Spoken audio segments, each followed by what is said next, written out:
Hello students, in this video I am going to solve a problem in which we have to find out the empirical formula from the combustion analysis, and this is an A level question, also applicable to IPDP.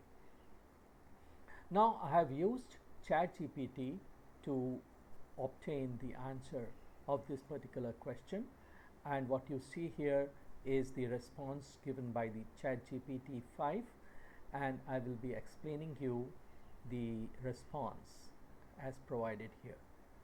So the question says that a certain carbohydrate is composed of carbon, hydrogen and oxygen.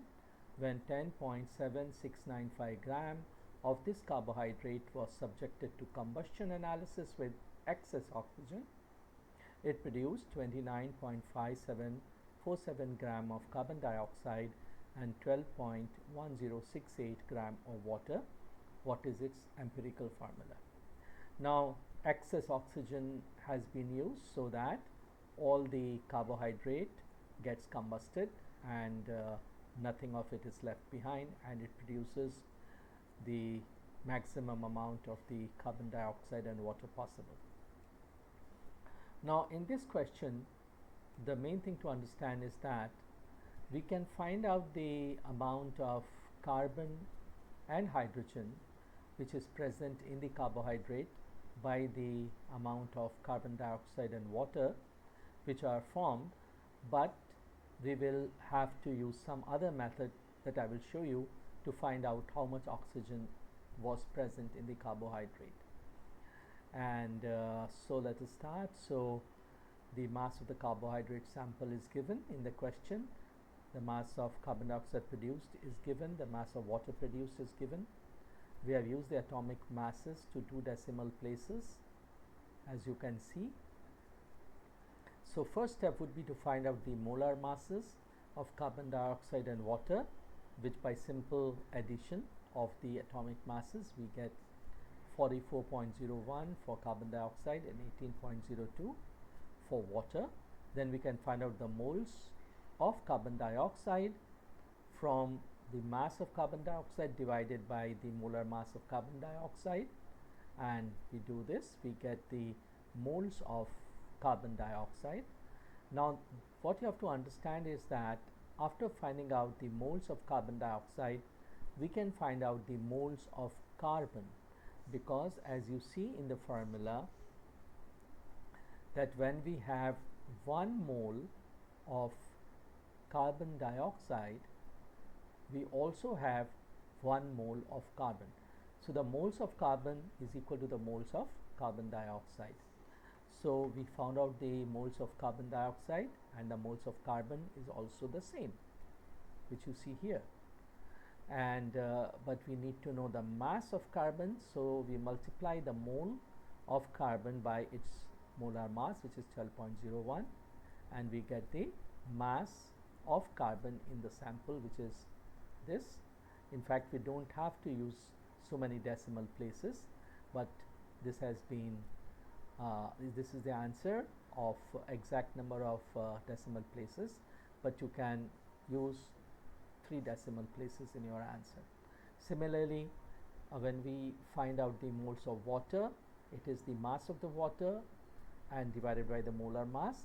But what you have to understand here is that each mole of water contains 2 mole of hydrogen, which means that when I write the formula for water, H2O, and when this is 1 mole of water, it contains 2 moles of hydrogen. So the moles of hydrogen will be twice the moles of water.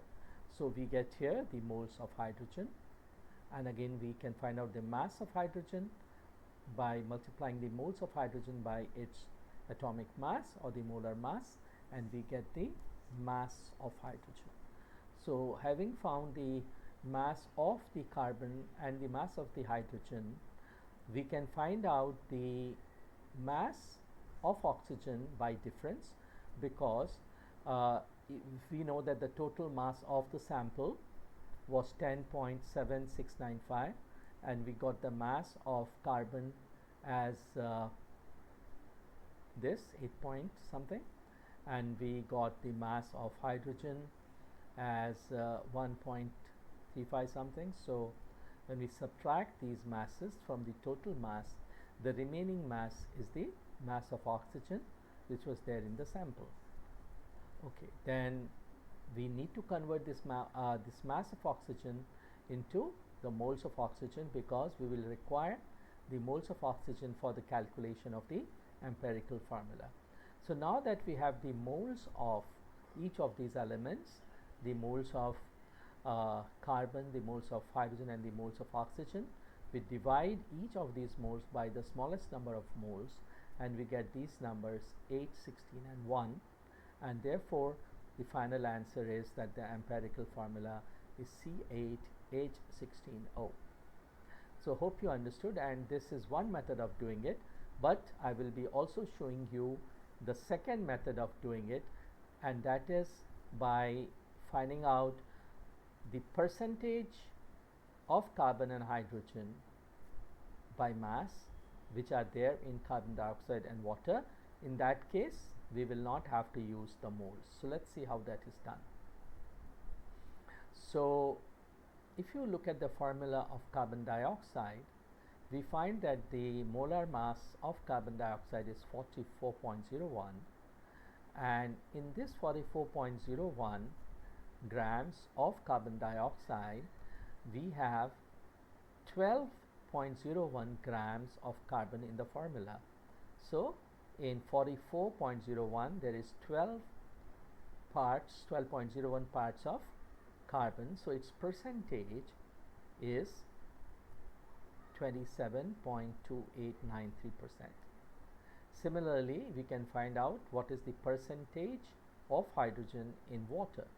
So the molar mass of water is 18.02, and in 18.02 grams of water, the amount of hydrogen is 2.02 grams. So there is 2.02 gram in 18.02.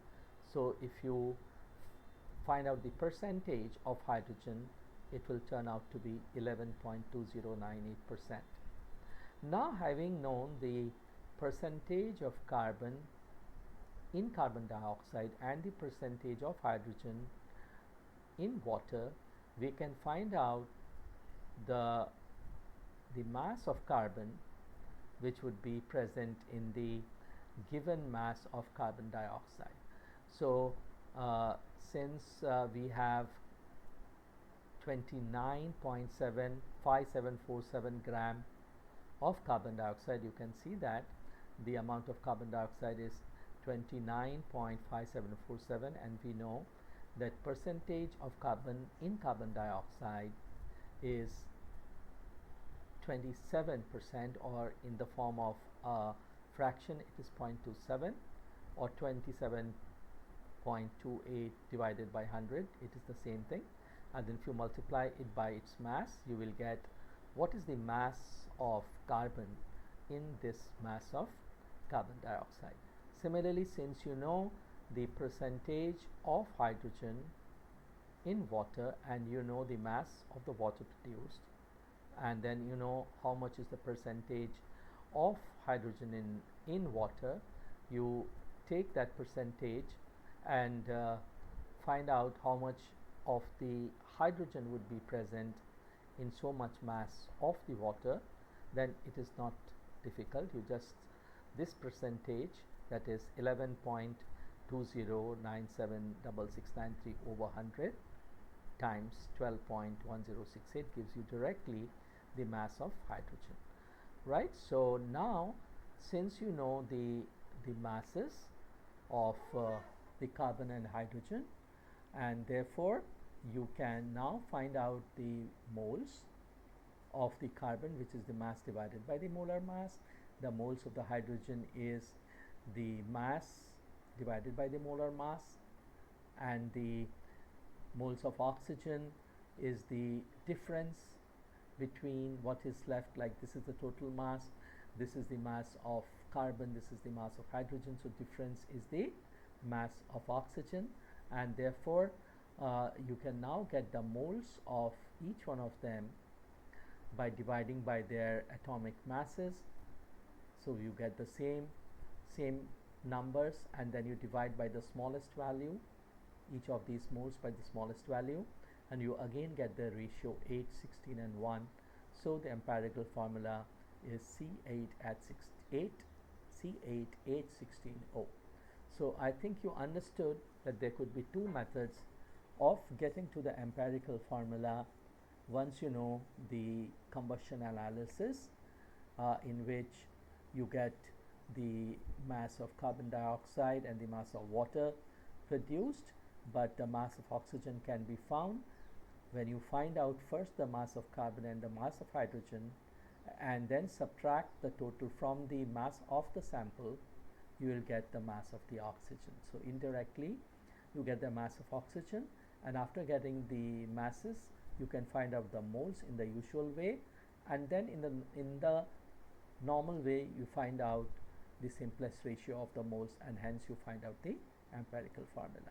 Hope you understood. Thanks for watching.